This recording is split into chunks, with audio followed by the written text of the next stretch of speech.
problem, blue ink.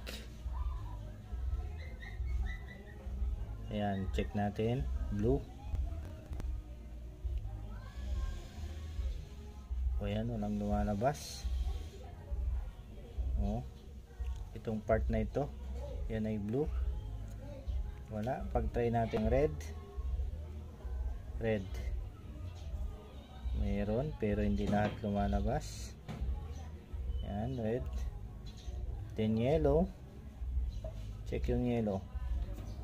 Ayan, good, lumalabas. Nare-repair pa ba ito? Yes. Kailangan lang natin itong babad sa liquid solution. Ayan.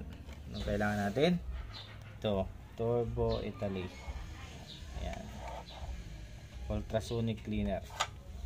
Ayan natin dito. Tapos, lagyan natin ng liquid solution.